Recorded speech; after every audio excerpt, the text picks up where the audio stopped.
Salut à tous, bienvenue pour cette nouvelle vidéo. Je vous retrouve aujourd'hui dans l'Ain, au départ du village de Bregnier-Cordon, pour une petite rando de 3 à 4 heures environ.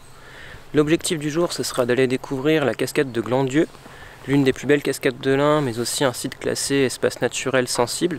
Au fil du parcours, on pourra aussi découvrir quelques belles vues sur la plaine et le fleuve du Rhône.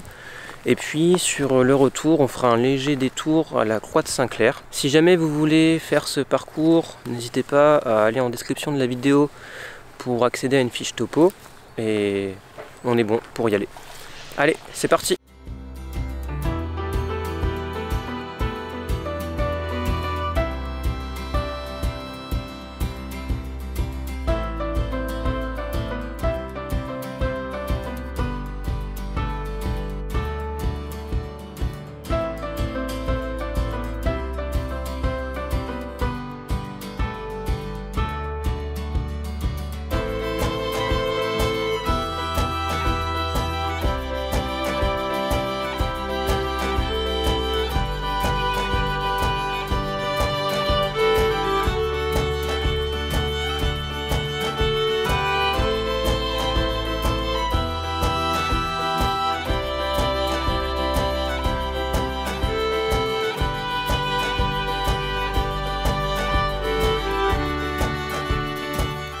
Je profite de cette petite pause pour vous parler d'un élément qui me semblait important.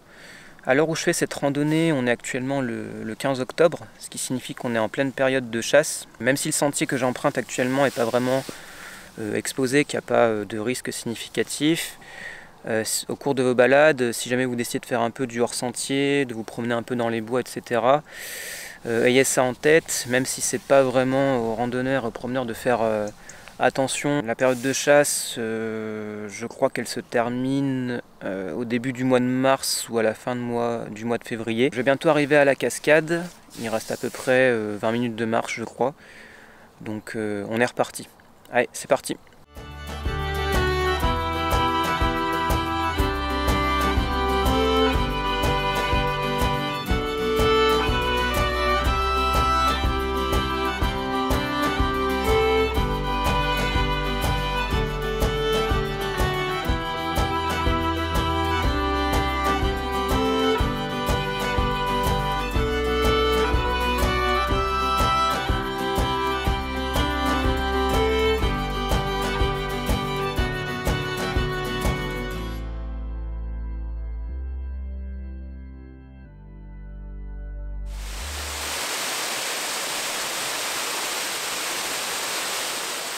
C'est après environ 1h30 de marche que nous arrivons à l'imposante cascade de Glandieu.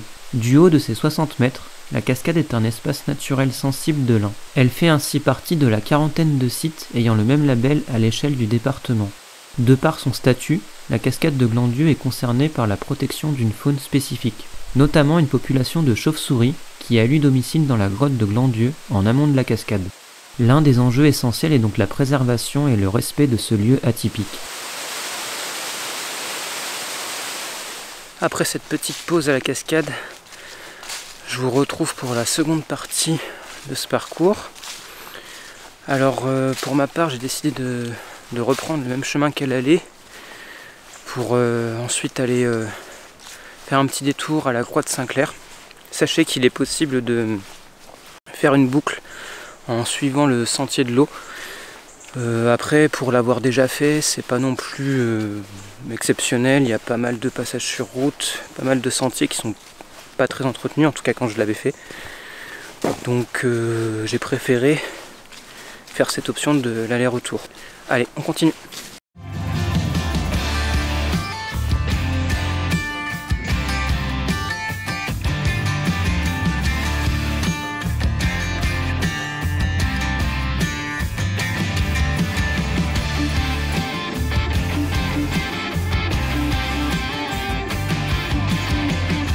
À environ 550 mètres d'altitude, la Croix de Saint-Clair nous réserve une très belle vue. Nous pourrons notamment observer le massif de la Chartreuse au loin, mais aussi la plaine et le fleuve du Rhône.